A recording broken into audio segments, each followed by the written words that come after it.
तो दोस्तों एक बार फिर से स्वागत है आप सभी का आपके अपने favourite English learning channel English with Deepika Kumawat पर। दोस्तों आज के इस वीडियो में हम डिस्कस करने जा रहे हैं द हिंदू एडिटोरियल का वोकैब एनालिसिस। आशा करती हूँ कि आप इन सेशंस के साथ रेगुलरली जुड़ रहे हैं और इनका बेनिफिट भी उठा रहे हैं, क्योंकि इन सेशंस का मकसद है आपकी वोकैब पावर को और ज़्यादा इन्हांस करना। और ये जो वोकैब सेशंस है ये bank, SSC, railway, UPSC, defence या फिर किसी भी कॉम्पिटिटिव एग्जाम के लिए इक्वली बहुत ही ज़्यादा इंपॉर्टेंट है। तो चलिए और ज़्यादा देर ना करते हुए बढ़ते हैं हमारे वोकैब शो की ओर और जानेंगे कि आज का हमारा सबसे पहला वर्ड कौन सा होता है। दोस्तों अगर आज के हमारे सबसे पहले वर्ड की बात की जाती है तो वो आता है डेक्लिविटी।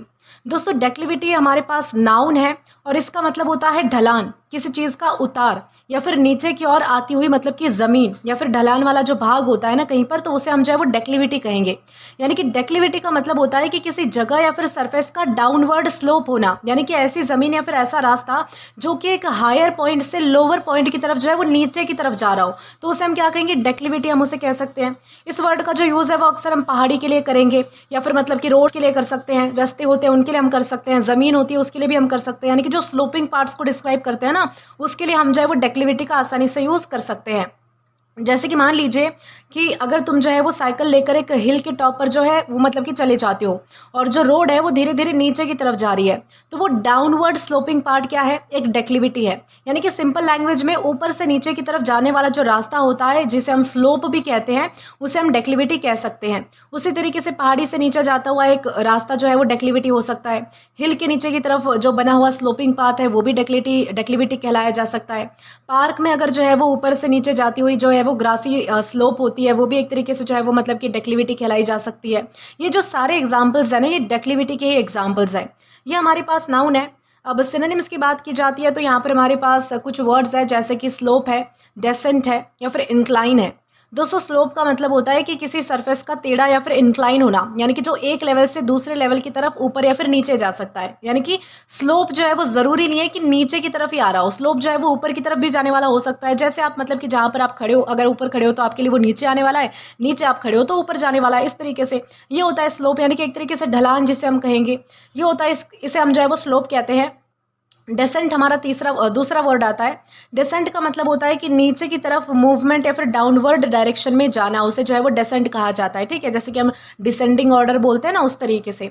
जैसे कि अगर मैं कहूँ कि भाई हिल से हमारा जो डेसेंट है वो काफ़ी स्लो था, क्योंकि पाथ बहुत ही स्लिपरी था। यानी कि हमारा जो नीचे जाने वाला जो मूवमेंट था ना वो काफ़ी स्लो था, क्योंकि कैसा था, मतलब कि रास्ता जो है वो बहुत ही स्लिपरी था, यानी कि फिसलन भरा था। इस तरीके से यूज़ होता है डेसेंट का।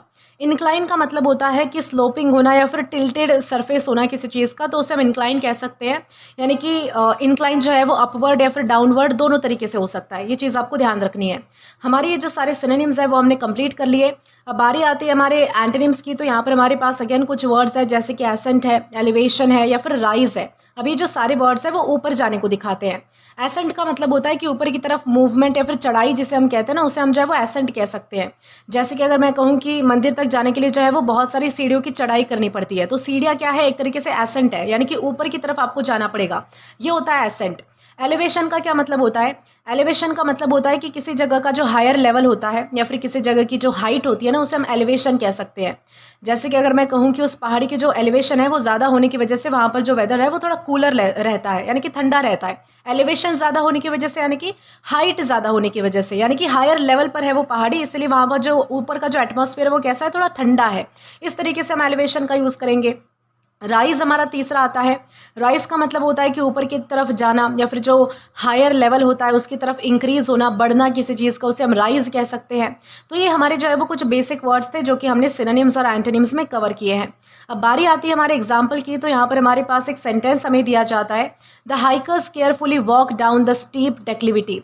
इस सेंटेंस का मतलब है कि हाइकर्स ने स्टीप डाउनवर्ड स्लोप पर केयरफुली वॉक किया, बहुत ही ध्यान से, यानी कि मतलब कि एकदम हल्के हल्के कदम से वो वॉक कर रहे थे।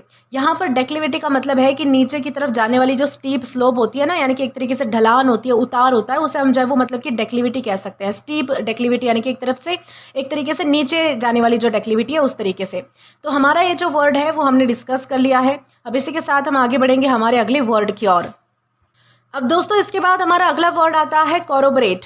दोस्तों कॉरोबोरेट ये हमारे पास वर्ब है यानी कि क्रिया है और इसका मतलब होता है किसी चीज़ की पुष्टि करना, समर्थन करना, किसी बात को सही साबित करना या फिर सबूत से जो है वो किसी बात को कंफर्म करना। बेसिकली उसे हम जो है वो कॉरोबोरेट कह सकते हैं। यानी कि कॉरोबोरेट का मतलब होता है कि किसी स्टेटमेंट को, किसी क्लेम को, किसी स्टोरी को या फिर किसी इन्फॉर्मेशन को जो है वो मतलब कि एविडेंस, फैक्ट या फिर किसी दूसरे सोर्स की मदद से कंफर्म करना या फिर उसे सपोर्ट करना। यानी अगर कोई पर्सन कोई बात बोलता है और बाद में कोई सबूत, कोई डॉक्यूमेंट या फिर जो दूसरा पर्सन है उसकी बात को सपोर्ट करता है, तो हम कह सकते हैं कि उस एविडेंस ने या फिर उस व्यक्ति ने उसकी बात को कोरोबोरेट किया। कोरोबोरेट किया यानी कि उसकी बात को सपोर्ट किया, एक तरीके से कंफर्म किया। ये होता है कोरोबोरेट करना। यानी कि इसमें सिर्फ किसी की बात से एग्री करना ऐसा वाला सेंस है, ऐसा ज़रूरी नहीं होता, बल्कि एविडेंस या फिर जो एडिशनल इन्फॉर्मेशन के थ्रू जब कोई बात कंफर्म की जाती है, किसी बात की कंफर्मेशन दी जाती है, तो तब आप जो है वो कोरोबोरेट का यूज़ कर सकते हो। ठीक है, जैसे कि अगर मैं कहूँ कि मान लीजिए कि अगर तुम अपने फ्रेंड को बताओ कि तुमने उसकी जो लॉस्ट नोटबुक है वो क्लासरूम में देखी थी और बाद में जो है वो टीचर भी कंफर्म कर देते हैं कि नोटबुक जो है वो क्लासरूम में ही मिली है, तो टीचर की जो इन्फॉर्मेशन है वो तुम्हारी बात को कोरोबोरेट करती है, यानी कि तुम्हारी बात को एडिशनल कंफर्मेशन देती है। ये होता है कोरोबोरेट करना। एक तरीके से टीचर क्या बन गई, विटनेस बन गई। यानी कि किसी न किसी तरीके से आपके पास सबूत है, विटनेस है, कुछ ना कुछ तो इन्फॉर्मेशन है जिससे आप जो है वो बातों को कंफर्म कर सकते हो। उसी तरीके से मान लीजिए कि कहीं की सीसीटीवी फुटेज है, वो अगर किसी पर्सन की कहानी को कोरोबोरेट करती है, यानी कि सपोर्ट करती है। इस तरीके से एक विटनेस है जो कि दूसरे विटनेस की बात को कोरोबोरेट कर सकता है, कंफर्म कर सकता है। ओल्ड फोटोग्राफ जो है वो किसी फैमिली स्टोरी को कोरोबोरेट कर सकती है कि ऐसी घटना जो है वो उस टाइम पर हो सकती है, देखो इस फोटो में भी दिखाया गया है। ये होता है कोरोबोरेट, यानी कि फोटो क्या है, एविडेंस के रूप में काम कर रहा है, इन्फॉर्मेशन के रूप में काम कर रहा है। या फिर मान लीजिए कि आपको जो है वो रिसीट किसी परचेस क्लेम को जो है वो कोरोबोरेट कर सकती है कि आपने कोई सामान खरीदा और आपको जो है वो उसकी रिसीट दी गई थी, तो अगर मान लीजिए कि सामने वाला अगर झूठ बोलता है तो आप वो रिसीट दिखा सकते हो कि भाई मैंने खरीदा है सामान। ये होता है प्रूफ देकर जो है वो किसी बात को कंफर्म करवा लेना। इस तरीके से आपको समझना है। वर्ब है ये हमारे पास, यानी कि क्रिया है। अब सिनोनिम्स की बात की जाती है तो यहाँ पर हमारे पास कुछ वर्ड्स आएंगे जैसे कि कंफर्म है, सब्सटैंशिएट है या फिर वैलिडेट है। कंफर्म तो बहुत ही बेसिक वर्ड है, इसका मतलब होता है कि किसी बात को सच या फिर करेक्ट प्रूव करना, यानी कि कंफर्म करना, यानी कि पुष्टि करना होता है, तो उसे हम जो है वो मतलब कि कंफर्म करना कहेंगे। सब्सटैंशिएट का क्या मतलब होता है, इसका मतलब होता है कि किसी क्लेम को या फिर किसी स्टेटमेंट को जो है वो सबूत के साथ जो है वो सपोर्ट करना, सबूत देकर सपोर्ट करना, तो उसे जो है वो सब्सटैंशिएट कहा जाता है। जैसे कि अगर मैं कहूँ कि स्टूडेंट ने अपने प्रोजेक्ट के रिजल्ट को फोटोग्राफ्स और जो कलेक्टेड डेटा था उससे सब्सटैंशिएट किया, यानी कि सपोर्ट किया। ये होता है सब्सटैंशिएट करना। वैलिडेट का क्या मतलब होता है, वैलिडेट का मतलब होता है कि किसी चीज़ को ऑफिशियली या फिर लॉजिकली एक्सेप्टेबल, करेक्ट या फिर जेन्युइन यानी कि सच्चा साबित करना, उसे हम कहते हैं वैलिडेट करना। जैसे कि अगर मैं कहूँ कि भाई कोच ने जो है वो प्रैक्टिस रिकॉर्ड्स देखकर प्लेयर के इंप्रूवमेंट को वैलिडेट किया कि तुम्हारे इंप्रूवमेंट में काफ़ी सुधार है, यानी कि उनके पास रिकॉर्ड था। ठीक है, इस तरीके से ये होता है वैलिडेट करना। ठीक है, आई होप आपको सारे सिनोनिम्स क्लियर हो चुके हैं। अब एंटोनिम्स की बारी आती है तो यहाँ पर अगेन हमारे पास कुछ वर्ड्स आ जाएंगे जैसे कि कॉन्ट्रोडिक्ट है, डिस्प्रूव है या फिर रेफ्यूट है। कॉन्ट्रोडिक्ट का मतलब होता है कि किसी स्टेटमेंट के अपोजिट बात कहना या फिर उससे जो है वो फॉल्स बताना, उसे हम जो है वो कॉन्ट्रोडिक्ट करना कह सकते हैं। यानी कि या तो आप जो है वो उस बात को झूठा साबित कर रहे हो या फिर उसके खिलाफ जाकर कुछ उसके उल्टा बोल रहे हो, विपरीत बोल रहे हो, तो उसे हम कॉन्ट्रोडिक्ट करना कहेंगे। जैसे कि मान लीजिए कि दो फ्रेंड्स हैं, उन्होंने सेम इंसिडेंट के बारे में जो है वो कंप्लीटली डिफरेंट स्टोरीज बताई और एक फ्रेंड की बात दूसरे की स्टोरी को कॉन्ट्राडिक्ट कर रही थी, यानी कि दोनों की स्टोरीज कैसे थी, अलग अलग थी। इस तरीके से डिस्प्रूव क्या होता है दोस्तों, डिस्प्रूव का मतलब होता है कि किसी सबूत के थ्रू किसी क्लेम को या फिर किसी फॉल्स को यानी कि झूठी बातों को प्रूव करना, उसे हम जो है वो डिस्प्रूव करना कह सकते हैं। जैसे कि अगर मैं कहूँ कि भाई टेस्ट रिजल्ट ने उसकी जो गेस को है वो डिस्प्रूव कर दिया कि प्लांट को इनफ सनलाइट मिल रही थी। इस तरीके से ये होता है डिस्प्रूव करना। रेफ्यूट का क्या मतलब होता है कि आर्ग्यूमेंट को या फिर किसी एविडेंस के थ्रू जो है वो किसी स्टेटमेंट या फिर क्लेम को गलत प्रूफ कर देना, उसे जो है वो रेफ्यूट करना कहते हैं। जैसे कि अगर मैं कहूँ कि भाई एक स्टूडेंट था, उसने जो है वो बहुत ही पुख्ता सबूत लाया, बहुत ही स्ट्रॉन्ग एविडेंस लाया और वो एविडेंस देकर जो है वो ऑनलाइन जो फैल रही अफवाह थी उसको जो है वो रेफ्यूट कर दिया, यानी कि खारिज कर दिया, एक तरीके से गलत प्रूफ कर दिया। ये होता है रेफ्यूट करना। आई होप आपको अच्छे से सारे जो सिनोनिम्स और जो एंटोनिम्स हैं वो क्लियर हो चुके हैं। अब बारी आती है हमारे एग्जाम्पल की, तो यहाँ पर हमारे पास एक सेंटेंस हमें दिया जाता है, the video footage corroborated her story. इस सेंटेंस का मतलब है कि वीडियो फुटेज ने उसकी जो स्टोरी है उसको कंफर्म करके सपोर्ट कर दिया। यहाँ पर कॉरोबोरेटेड का यूज़ इसलिए हुआ है क्योंकि वीडियो एक एडिशनल एविडेंस था जो उसकी कही हुई बातों को रिलायबल बनाता था। ठीक है, इस तरीके से यानी कि उसकी स्टोरी सिर्फ उसके कहने पर डिपेंड नहीं है कि उसने कह दिया इसलिए सच है, बल्कि उसके पास जो है वो वीडियो के तौर पर एक सबूत भी है। तो सबूत से जब कोई चीज़ कंफर्म की जाती है तो तब आप जो है वो कॉरोबोरेट का यूज़ कर सकते हो। आई होप आपको अच्छे से क्लियर है। अब इसी के साथ हम आगे बढ़ेंगे हमारे अगले वर्ड की ओर। तो दोस्तों इसके बाद हमारा अगला वर्ड आता है एफ्रॉन्टरी। दोस्तों एफ्रॉन्टरी का मतलब होता है कि बहुत ही ज़्यादा बेशर्मी होना, दुष्टता होना, गुस्ताखी करना या फिर बेहयाई होना, उसे हम जो है वो एफ्रॉन्टरी कह सकते हैं। यानी कि हमारे पास नाउन है। एफ्रॉन्टरी का मतलब होता है कि ऐसी शॉकिंग या फिर शेमलेस बोल्डनेस जिसमें जो है वो कोई पर्सन बिना शर्म के या फिर बिना हेजिटेशन के कुछ इनएप्रोप्रिएट, रूड या फिर डिसरिस्पेक्टफुल करने की हिम्मत कर देता है, तो उसे हम कहेंगे एफ्रॉन्टरी। ठीक है दोस्तों, लेकिन इससे आपको ये नहीं समझना है कि किसी पर्सन में कॉन्फिडेंस है, इसमें नेगेटिव सेंस होता है। यानी कि पर्सन को पता होता है कि उसका जो बिहेवियर है या फिर उसकी जो करतूत है वो गलत है, रूड है या फिर अनएक्सेप्टेबल है, लोग इसे एक्सेप्ट नहीं करेंगे, लेकिन फिर भी वो अगर बिना शर्माए ऐसा कर देता है, जबकि ये जो है वो कॉन्फिडेंस की बात नहीं है। ये नेगेटिव सेंस में अगर कोई पर्सन जो है वो मतलब कि दूसरों को परेशानी पहुंचाना या फिर मतलब कि दूसरों को तकलीफ पहुंचाने की मंशा से अगर कोई काम कर रहा है तो वो एफ्रॉन्टरी होगी उसकी। यानी कि वो ढिठाई, बेशर्मी, दुष्टता, गुस्ताखी, इस तरीके से हम जो है वो बोल सकते हैं। जैसे कि मान लीजिए कि एक बच्चा है जो मतलब कि फ्रेंड की जो फेवरेट पेन है वो बिना पूछे उससे ले लेता है और खो देता है गलती से। ठीक है, तो जब वो फ्रेंड जो है वो पेन के बारे में पूछता है तो वो सॉरी बोलने के बजाय कहता है कि तुम्हें इतनी प्रॉब्लम क्यों हो रही है। तो उसकी जो ये जो बात है, यानी कि बिना शर्माए, एक तो उसने जो है वो पेन खो दिया, उल्टा जो है वो सामने से एटीट्यूड दिखा रहा है, तो ऐसी चीज़ों को हम एफ्रॉन्टरी कह सकते हैं कि ये उसका कॉन्फिडेंस नहीं है, बल्कि आप जो है वो जानबूझकर जो है वो उसे क्या कर रहे हो, आप एक तरीके से जो है वो गलत जवाब दे रहे हो, सामने से जो है वो मतलब कि उल्टा जवाब दे रहे हो, जबकि आपकी गलती है, तो उसे हम कहेंगे एफ्रॉन्टरी। उसी तरीके से मान लीजिए कि गलती करने के बाद मतलब कि सॉरी ना बोलना, दूसरों को जो है वो ब्लेम करना, ये भी एफ्रॉन्टरी हो सकती है। लाइन तोड़कर सबके सामने कॉन्फिडेंटली कहना कि पहले मुझे जाना चाहिए, मेरा हक है पहले जाने का, ये भी एफ्रॉन्टरी हो सकती है। किसी को रूड कमेंट करने के बाद भी बिल्कुल शर्मिंदा ना होना, ये भी एफ्रॉन्टरी हो सकती है। यानी कि जब आप कोई गलत काम करके बिल्कुल भी ऐसा फील नहीं करते हो ना कि मैंने कोई गलत काम किया है या फिर मुझे इसके लिए शर्मिंदा होना चाहिए, गिल्ट फील होना चाहिए, आपके अंदर जब कोई गिल्ट का सेंस नहीं होता है, कोई शर्मिंदगी नहीं होती है, तो तब आप कैसे होते हो, एक तरीके से आपके अंदर एफ्रॉन्टरी का सेंस होता है। ये चीज़ आपको ध्यान रखनी है। नाउन है हमारे पास। अब सिनोनिम्स की बात की जाती है तो यहाँ पर हमारे पास कुछ वर्ड्स आते हैं, जैसे कि इम्प्यूडेंस है, ऑडेसिटी है या फिर इंसॉलेंस है। इम्प्यूडेंस का मतलब होता है कि बिना रिस्पेक्ट या फिर शर्म के रूड या फिर डिसरिस्पेक्टफुल बिहेवियर करना किसी के साथ, उसे हम जो है वो इम्प्यूडेंस कह सकते हैं। यानी कि ये जो इम्प्यूडेंस वर्ड है वो जनरली किसी के साथ रूड होना, डिसरिस्पेक्टफुल तरीके से बात करना, इन सारी चीज़ों को दिखाता है। जैसे कि अगर मैं कहूँ कि छोटी सी गलती के लिए सॉरी बोलने के बजाय उसने टीचर से इम्प्यूडेंस के साथ आर्ग्यू करना शुरू कर दिया। यानी कि क्या किया उसने कि छोटी सी उससे गलती हो गई तो उसे सॉरी बोलकर निकल जाना चाहिए था, लेकिन नहीं, उसने जो है वो टीचर से ही आर्ग्यूमेंट करना स्टार्ट कर दिया। ये उसकी इम्प्यूडेंस है। यानी कि ये किस तरीके की बिहेवियर है उसकी, तो एक तरीके से रूड या फिर डिसरिस्पेक्टफुल तरीके से वो अपने बड़ों से बिहेव करती है। इस तरीके से आपको समझना है। ऑडेसिटी का मतलब होता है कि दुस्साहस करना, यानी कि किसी को बहुत ही किसी बोल्ड या फिर शॉकिंग काम को करने की हिम्मत कर देना, उसे हम जो है वो ऑडेसिटी कह सकते हैं। जैसे कि अगर मैं कहूँ कि दोस्तों एक चीज़ आपको ये ध्यान रखनी है कि ऑडेसिटी जो है वो पॉजिटिव भी हो सकती है, और मतलब कि जब बोल्डनेस एडमायरेबल होती है ना तब उसके लिए पॉजिटिव सेंस में भी हम यूज़ कर सकते हैं, लेकिन कभी कभी जो है वो ऑडेसिटी नेगेटिव सेंस में भी यूज़ होता है। तो पॉजिटिव और नेगेटिव दोनों सेंस में हम इसका यूज़ कर सकते हैं।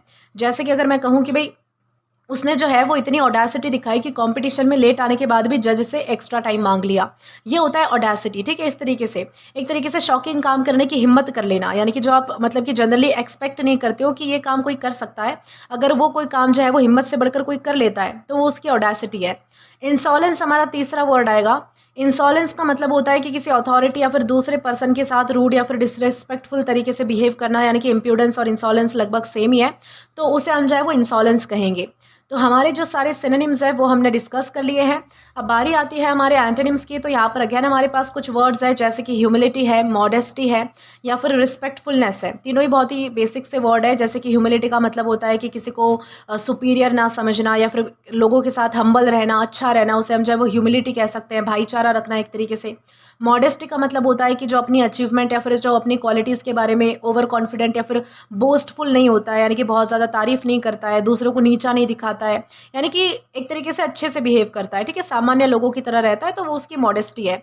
रिस्पेक्टफुलनेस का मतलब होता है कि दूसरों को रिस्पेक्ट देना, इज्जत देना, मान सम्मान देना उनको, तो ये होती है रिस्पेक्ट देना, यानी कि अच्छे मैनर्स के साथ, प्रॉपर मैनर्स के साथ बिहेवियर रखना किसी के साथ या फिर बिहेव करना, ये होता है रिस्पेक्टफुलनेस होना। ठीक है, इस तरीके से। अब दोस्तों हमारे जो सारे सिनोनिम्स और जो एंटोनिम्स है वो तो हमने डिस्कस कर लिए हैं। अब बारी आती है हमारे एग्जाम्पल की। तो यहाँ पर हमारे पास एक सेंटेंस हमें दिया जाता है, his effrontery surprised everyone at the gathering. इस सेंटेंस का मतलब है कि गैदरिंग में उसकी बेशर्मी और ढिठाई देखकर जो है वो सब लोग जो है वो हैरान हो गए, सरप्राइज हो गए। यहाँ पर एफ्रॉन्टरी का यूज़ इसलिए हुआ है क्योंकि उसने कुछ ऐसा बोल्ड और इनएप्रोप्रिएट किया था या फिर कह दिया होगा जो कि नॉर्मली पर्सन जो है वो शर्म या फिर हेजिटेशन की वजह से नहीं करता। तो इस सेंस में हमने समझा है कि एफ्रॉन्टरी यानी होता क्या है। अब दोस्तों इसी के साथ हम आगे बढ़ेंगे हमारे अगले वर्ड की ओर। तो दोस्तों इसके बाद हमारा अगला वर्ड आता है फुलिजिनस। दोस्तों फुलिजिनस ये हमारे पास एग्जेक्टिव है और इसका मतलब होता है कि किसी चीज़ का धुएं से काला हो जाना, कालिक से ढका हुआ या फिर धुएं जैसा काला, अंधकारमय। तो ये सारे इसके पॉसिबल मीनिंग्स हैं। फुलिजिनस का मतलब होता है कि कोई धुआं, कोई सूट मतलब कि जो काला धुआं निकलता है वो, या फिर जो ब्लैक कार्बन है उसकी वजह से अगर कोई चीज़ डार्क, ब्लैकिश या फिर डर्टी लुकिंग हो जाती है तो उसके लिए हम जो है वो फुलिजिनस यूज़ कर सकते हैं।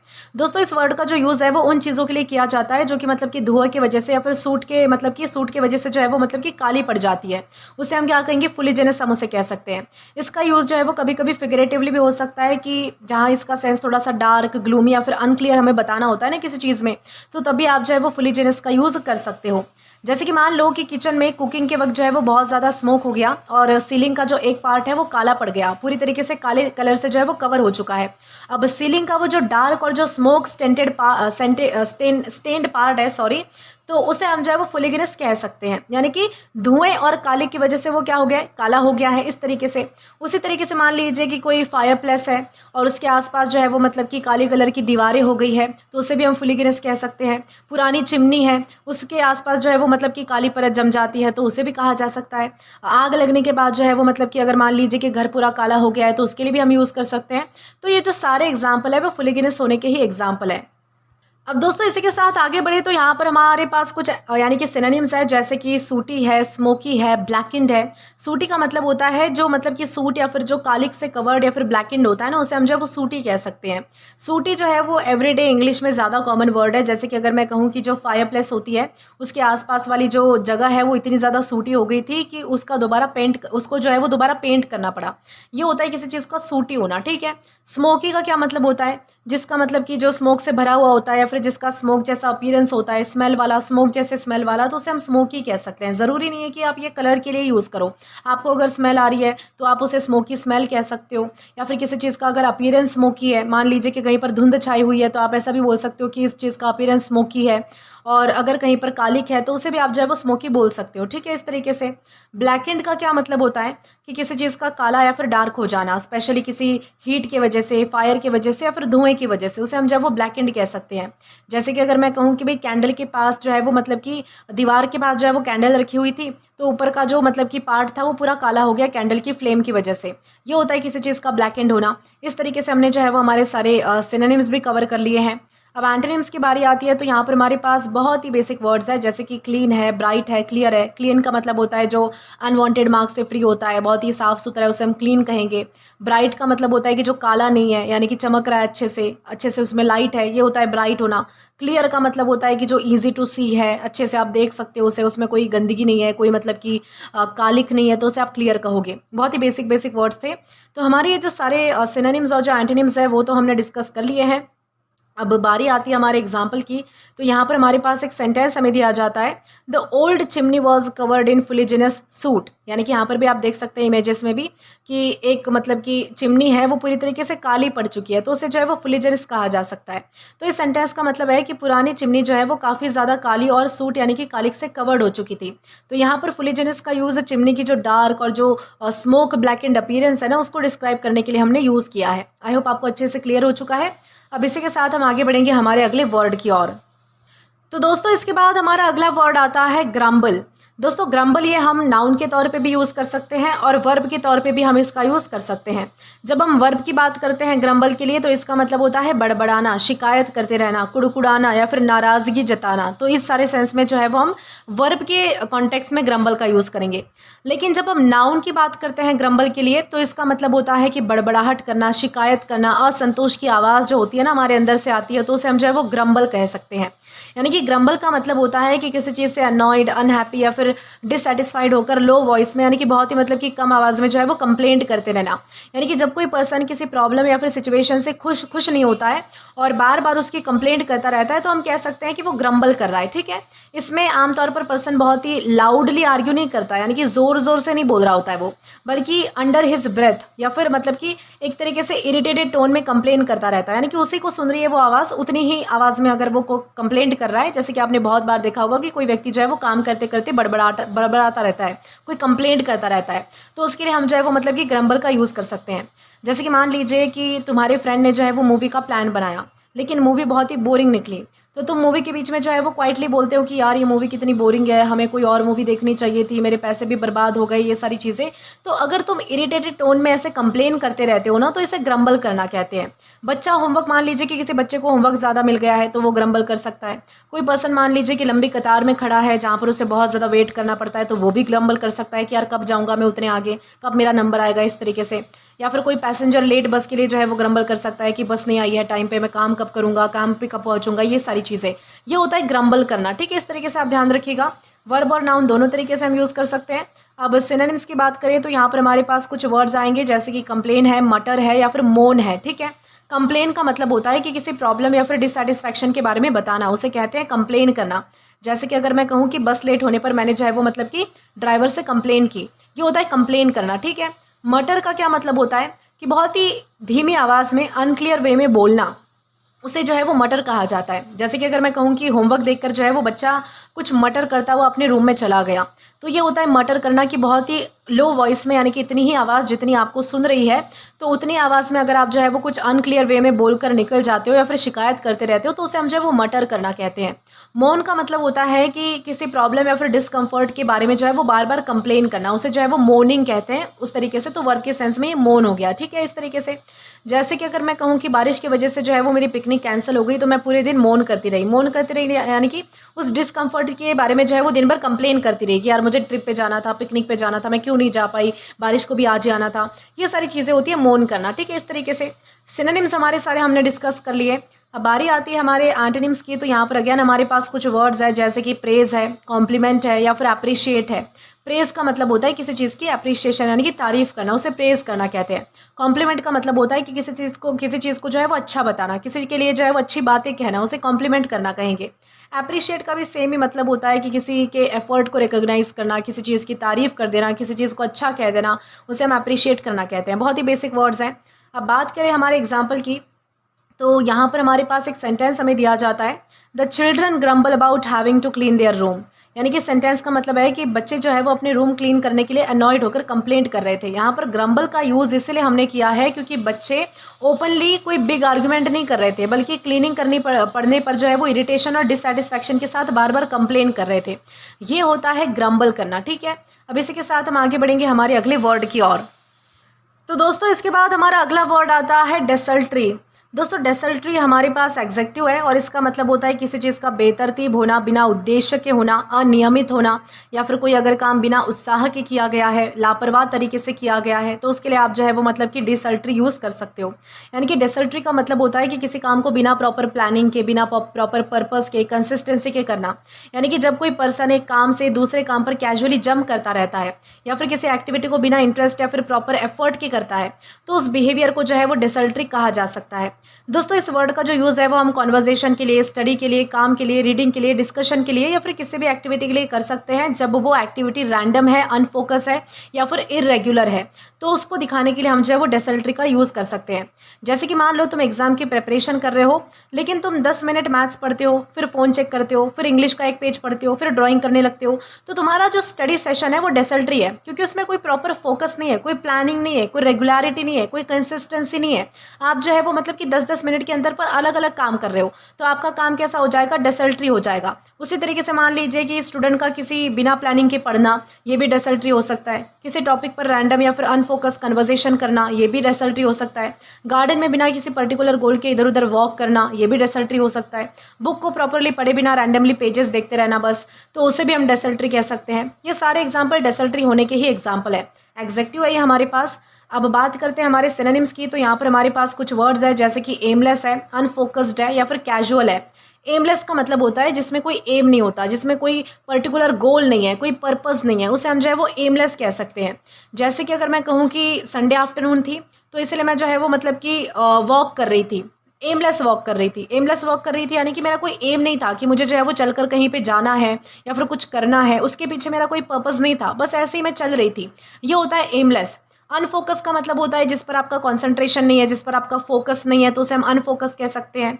जैसे कि अगर मैं कहूँ कि अगर आप बार बार फ़ोन चेक करते रहते हो तो आपकी पढ़ाई अनफोकस हो जाएगी, ये होता है अनफोकस होना।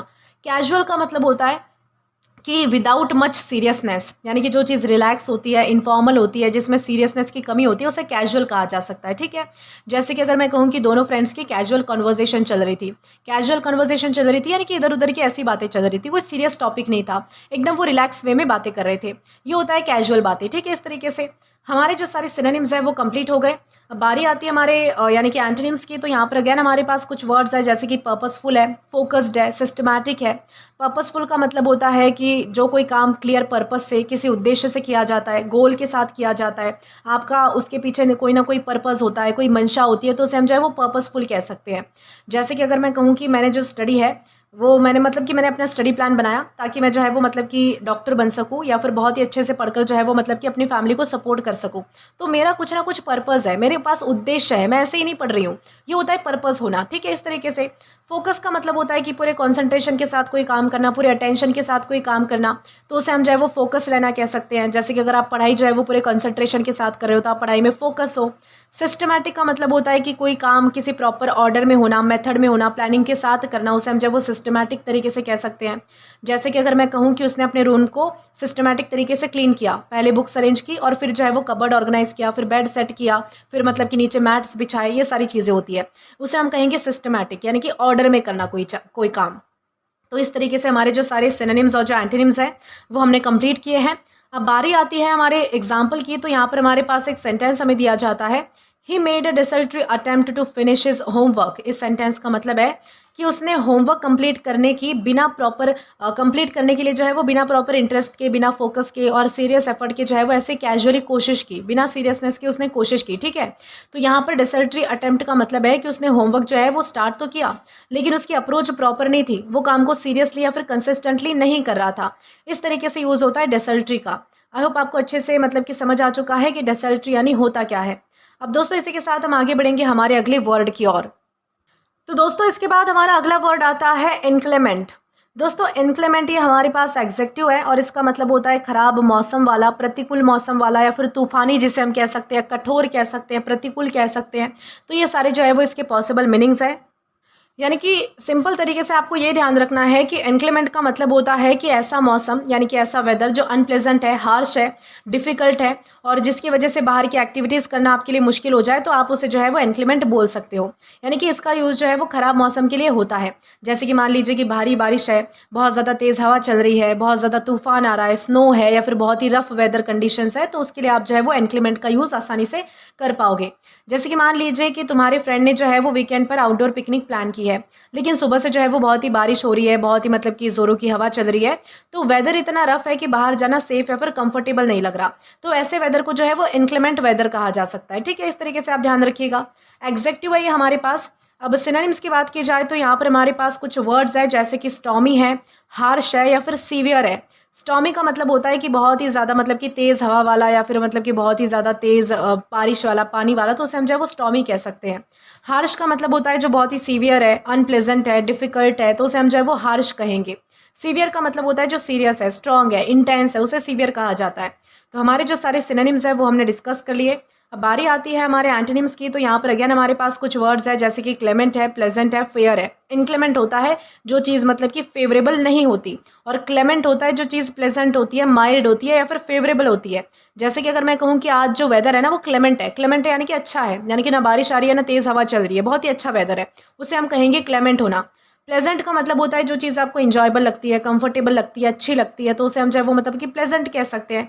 जैसे कि ये भी तो बोल सकती हूँ ना मैं कि भाई आज जो मौसम है वो प्लेजेंट है यानी कि कंफर्टेबल है, इंजॉयबल है, बाहर जाने के लायक है, इस तरीके से, ओके। फेयर का मतलब होता है जो जनरली क्लियर होता है, काम होता है। वेदर के कंडीशन में फेयर का आप जो है वो ऐसा समझ लीजिए कि अच्छा वेदर है तो उसे हम फिर कह सकते हैं, इस तरीके से। तो हमारे ये जो सारे वर्ड्स है वो हमने डिस्कस कर लिए।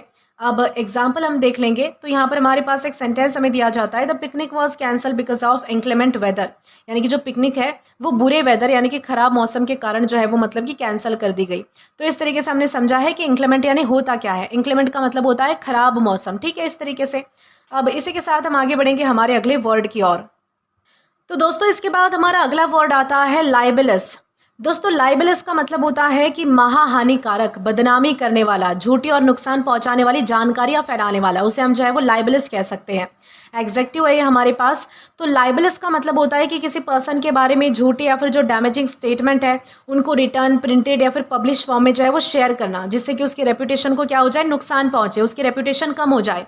यानी कि एक तरीके से ये जो वर्ड है वो स्पेशली आर्टिकल्स के लिए, न्यूज़पेपर के लिए, या फिर जो सोशल मीडिया पोस्ट होती है, वेबसाइट होती है, रिव्यूज़ होते हैं, मैसेजेस होते हैं, या फिर जो अदर रिटर्न कंटेंट होते हैं ना, अगर उनके कॉन्टेक्स्ट में अगर हम देखें तो अगर उनमें जो है वो किसी के बारे में बदनामी फैलाई जाती है, किसी के बारे में कुछ गलत कहा जाता है, झूठी बातें फैलाई जाती है, इन सारी चीज़ों में, आर्टिकल्स में, न्यूज़पेपर में, जो भी अभी हमने सारे चीज़ें पढ़ी हैं वहाँ पर, तो उसे हम लाइबेलस कह सकते हैं, ठीक है। जैसे कि मान लीजिए कि कोई पर्सन जो है वो सोशल मीडिया पर तुम्हारे फ्रेंड के बारे में एक झूठी और रेपुटेशन को डैमेज करने वाली पोस्ट लिख देता है, तो अगर वो स्टेटमेंट फॉल्स है तो उससे तुम्हारे फ्रेंड की रेपुटेशन को मतलब कि खतरा है, यानी कि हार्म होगा। तो वो पोस्ट कैसी है, लाइबेलस है। किसी के बारे में बिना प्रूफ के जो है वो फॉल्स एक्यूजेशन पोस्ट करना, ये भी लाइबेलस होता है। किसी स्टूडेंट के बारे में स्कूल मैगजीन में फॉल्स एलिगेशन पब्लिश करना, ये भी लाइबेलस है। किसी शॉपकीपर के बारे में knowingly false return claim spread करना, ये भी लाइबेलस होता है। इस तरीके से आपको जो है वो मतलब कि ध्यान रखना है। तो ये हमारे पास एग्जेक्टिव है, यानी कि विशेषण है। अब दोस्तों अगर बात की जाए इसके सिनोनिम्स की, तो यहाँ पर हमारे पास कुछ वर्ड्स आते हैं, जैसे कि डेफेमेटरी है, स्लैंडरस है, या फिर मलिशियस है। डेफेमेटरी का मतलब होता है कि किसी पर्सन की रेपुटेशन को हार्म या फिर डैमेज करने वाला कोई झूठा स्टेटमेंट, उसे हम कहते हैं डेफेमेटरी, ठीक है। जैसे कि मान लीजिए कि किसी स्टूडेंट के बारे में फॉल्स एक्यूजेशन वाला जो आर्टिकल है वो डेफेमेटरी था, क्योंकि उसकी रेपुटेशन को जो है वो डैमेज कर सकता था। इस तरीके से हम जो है वो डेफेमेटरी का यूज़ कर सकते हैं। स्लैंडरस का क्या मतलब होता है, स्लैंडरस का मतलब होता है कि किसी के बारे में कोई झूठी या फिर रेप्यूटेशन डैमेजिंग बात बोलना, उसे हम जो है वो स्लैंडरस कह सकते हैं। जैसे कि अगर मैं कहूँ कि किसी पर्सन के बारे में गैदरिंग में नोइंगली, यानी कि जानबूझकर फॉल्स एक्यूजेशन करना स्लैंडरस बिहेवियर हो सकता है, यानी कि ऐसा बिहेवियर हो सकता है जो सामने वाले की रेप्यूटेशन को डैमेज कर दे। मलिशियस का मतलब होता है कि जानबूझकर किसी को हार्म या फिर ट्रबल पहुंचाने का इंटेंशन से किया गया कोई भी काम, तो उसे हम जो है वो मलिशियस कह सकते हैं। जैसे कि अगर मैं कहूँ कि उसने अपने जो है वो फ्रेंड को एम्बैरस करने के लिए मलिशियस रूमर ऑनलाइन पोस्ट कर दिया, यानी कि उसकी जो है वो इंटेंशन कुछ गलत थी और उसने जो है वो नुकसान पहुंचाने के लिए क्या किया, तो वो वैसा पोस्ट उसने ऑनलाइन कर दिया, ये होता है मलिशियस। तो इस तरीके से हमारे जो सारे सिनोनिम्स है वो हमने डिस्कस कर लिए हैं। अब एंटोनिम्स की बारी आती है, तो यहाँ पर हमारे पास कुछ वर्ड्स है, जैसे कि ट्रूथफुल है, फैक्चुअल है, या फिर कॉम्प्लीमेंट्री है। ट्रूथफुल का मतलब होता है कि जो सच पर आधारित होता है या फिर जो ऑनेस्ट होता है ना, उसे ट्रूथफुल, इसमें कोई झूठी बातें नहीं होती। फैक्चुअल का मतलब होता है कि जो फैक्ट्स है या फिर जो वेरीफाइड इन्फॉर्मेशन पर बेस्ड है, उसे हम फैक्चुअल कह सकते हैं। जैसे कि अगर मैं कहूँ कि आर्टिकल में फैक्चुअल इन्फॉर्मेशन दी गई है, फैक्चुअल इन्फॉर्मेशन दी गई यानी कि वेरीफाइड इन्फॉर्मेशन दी गई है, इस तरीके से यूज़ होता है फैक्चुअल का। और कॉम्प्लीमेंट्री का मतलब होता है जो प्रेज या फिर यानी कि एक तरीके से कॉम्प्लीमेंट देने वाला होता है, या फिर जो कॉम्प्लीमेंट या फिर अप्रिसिएशन करने वाला होता है, तारीफ करने वाला, उसे हम जो है वो कॉम्प्लीमेंट्री कह सकते हैं। जैसे कि कॉम्प्लीमेंट एक वर्ड है, यानी कि तारीफ करना, अच्छी बातें बोलना किसी के बारे में, उसी तरीके से कॉम्प्लीमेंट्री होती है कि किसी अप्रिसिएशन या फिर तारीफ करने वाली कोई चीज़, उस तरीके से हम यूज़ करेंगे कॉम्प्लीमेंट्री का। तो हमारे जो सारे सिनोनिम्स और जो एंटोनिम्स है वो हमने अच्छे से क्लियर कर लिए हैं। अब हमारे पास यहाँ पर एक एग्जाम्पल हमें दिया जाता है, the article contained several libellous claims about the actor, यानी कि सेंटेंस का मतलब है कि आर्टिकल में एक्टर के बारे में कई फॉल्स और रेपुटेशन को डैमेज करने वाले क्लेम्स यानी कि दावे जो है वो लिखे गए थे। तो यहाँ पर लाइबेलस का जो यूज़ है वो रिटर्न आर्टिकल के कॉन्टेक्स्ट में हुआ है, ठीक है, क्योंकि डैमेजिंग स्टेटमेंट्स लिखकर जो है वो पब्लिश किए गए थे। इस तरीके से हमने जो है वो समझा है कि लाइबेलस यानी होता क्या है। अब दोस्तों इसी के साथ हम आगे बढ़ेंगे और अगले हमारे वर्ड को हम डिस्कस करेंगे। तो दोस्तों इसके बाद हमारा जो अगला वर्ड है वो आता है ओवरवीनिंग। दोस्तों ओवरवीनिंग ये हमारे पास एग्जेक्टिव है और इसका मतलब होता है कि बहुत ही ज़्यादा घमंडी होना, ज़रूरत से ज़्यादा आत्मविश्वासी होना, या फिर अहंकारी होना, या फिर अपने आप को जो है वो मतलब कि खुद को जो है वो बहुत ज़्यादा इंपॉर्टेंट समझने वाला जो व्यक्ति होता है ना, उसे हम जो है वो ओवरवीनिंग कह सकते हैं। यानी कि ओवरवीनिंग का मतलब होता है कि अपनी एबिलिटीज़ को लेकर, अपने इंपॉर्टेंस को लेकर, अपनी सुपेरियोरिटी पर इतना ज़्यादा कॉन्फिडेंस रखना कि वो एरोगेंस या फिर एक्सेसिव प्राइड में बदल जाता है। यानी कि वो जब आपको घमंड दिखने लग जाए ना ऐसी चीज़ें, तो आप समझ जाओ कि वो सामने वाला पर्सन कैसा है, ओवरवीनिंग मीनिंग है। यानी कि जब कोई पर्सन अपने आप को दूसरों से बहुत ही ज़्यादा बेटर, बहुत ही ज़्यादा स्मार्टर, कैपेबल समझने लगता है और खुद को इंपॉर्टेंस जो है वो देने लगता है, खुद को अननेसेसरीली बहुत ही बड़ा समझता है, बाकी लोगों को इन्फीरियर समझता है, तो उसके एटीट्यूड को हम जो है वो ओवरवीनिंग कह सकते हैं। मान लीजिए कि एक स्टूडेंट ने जो है वो एक कंपटीशन जीत लिया है और उसके बाद उसका जो है वो मतलब कि कॉन्फिडेंस इतना ज़्यादा बढ़ गया कि वो दूसरे स्टूडेंट की प्रैक्टिस का मजाक यानी कि बनाने लगता है और कहने लगता है कि मुझे किसी से सीखने की कोई ज़रूरत नहीं है, मैं ऑलरेडी सबसे बेस्ट हूँ, मैं अच्छा परफॉर्म कर सकता हूँ, ये सारी चीज़ें। तो उसका ये जो एक्सेसिव कॉन्फिडेंस है ना किसी बात को लेकर, ये सुपीरियरिटी वाला जो एटीट्यूड है, ये ओवरविनिंग कहलाएगा। ठीक है, इस तरीके से आपको ध्यान रखना है। यानी कि जब कोई इंसान घमंड करने लगता है अपनी किसी भी अच्छी बात को लेकर, तो उसे हम जो है वो ओवरविनिंग होना कह सकते हैं। एग्जेक्टिव है ये हमारे पास। अगर अब बात की जाए इसके सिनोनिम्स की, तो यहाँ पर हमारे पास कुछ वर्ड्स है जैसे कि एरोगेंट है, कंसीटेड है या फिर पॉम्पस है। दोस्तों एरोगेंट का मतलब होता है कि खुद को दूसरों से सुपीरियर समझना और उन्हें लेस इंपॉर्टेंट समझना। ठीक है, उसे हम एरोगेंट कह सकते हैं। एक तरीके से बहुत ज़्यादा अकड़ू होना, बहुत ज़्यादा घमंडी होना, उसे हम एरोगेंट कहेंगे। कंसिडेड का मतलब होता है कि अपनी एबिलिटीज़, अपनी जो अपीयरेंस है, यानी कि कोई इंसान जो है वो मतलब कि अपने पर्टिकुलर वे में दिखने को लेकर अपनी क्वालिटीज़ के बारे में बहुत ही अगर हाई ओपिनियन रखता है तो उसे हम कंसिडेड कह सकते हैं।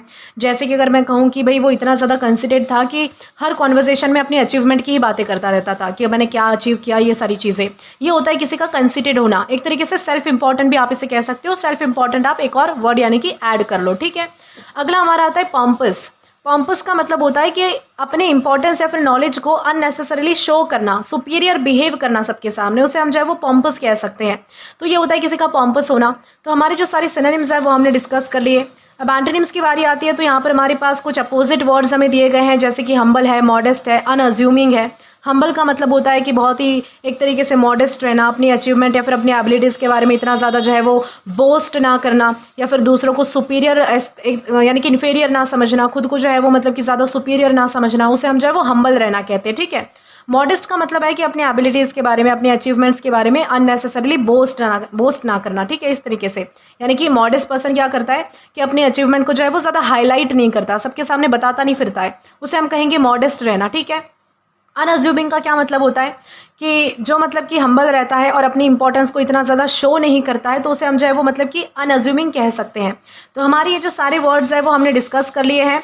अब बारी आती है हमारे एग्जाम्पल की। तो यहाँ पर हमारे पास एक सेंटेंस हमें दिया जाता है, his overweening confidence made him underestimate his opponents. इस सेंटेंस का मतलब है कि उसका बहुत ही ज़्यादा एरोगेंट कॉन्फिडेंस उसे अपने अपोनेंट्स को अंडर एस्टिमेट करने पर मजबूर कर रहा था। यहाँ पर ओवरविनिंग का मतलब सिर्फ नॉर्मल कॉन्फिडेंस नहीं है, बल्कि इतना ज़्यादा एक्सेसिव कॉन्फिडेंस है कि पर्सन को अपनी एबिलिटी पर ओवर ट्रस्ट होने लगता है और वो दूसरों के लिए क्या बन जाता है, एटीट्यूड बन जाता है, घमंड बन जाता है। ठीक है, इस तरीके से आपको समझना है कि ओवरविनिंग यानी होता क्या है। अब दोस्तों यहाँ तक हमारे लगभग सारे वर्ड्स हमने क्लियर कर लिए। अब एक आखिरी वर्ड हमारा बचता है, तो देख लेते हैं कि वो आखिरी वर्ड हमारा कौन सा होता है। तो चलिए आइए देखते हैं कि आज का हमारा आखिरी वर्ड क्या है। तो दोस्तों आज का हमारा आखिरी वर्ड आता है पैंडेमोनियम। दोस्तों पैंडेमोनियम का मतलब होता है अफरा तफरी, हंगामा, शोर शराबे और जन की स्थिति होना। तो उसे हम क्या कहेंगे, पैंडेमोनियम उसे कह सकते हैं। ये हमारे पास नाउन है। पैंडेमोनियम का मतलब होता है कि ऐसी कोई स्थिति होना जहाँ पर बहुत ही ज़्यादा आवाज़ है, बहुत ही ज़्यादा कन्फ्यूजन है, एक्साइटमेंट है, डिसऑर्डर है और सब कुछ बहुत ही ज़्यादा यानी कि चेओटिक आपको लग रहा है, तो उसे हम क्या कहेंगे, पैंडेमोनिक हम उसे कहेंगे। ठीक है, यानी कि जब एक जगह पर बहुत सारे लोग एक साथ मतलब कि चिल्लाने लगते हैं, भागने लगते हैं, आर्ग्यू करने लगते हैं, एक्साइटमेंट में रिएक्ट करने लगते हैं और सिचुएशन को कंट्रोल करना जो है वो डिफिकल्ट हो जाता है, तो उस सिचुएशन को हम क्या कहेंगे, पैंडेमोनियम हम उसे कह सकते हैं।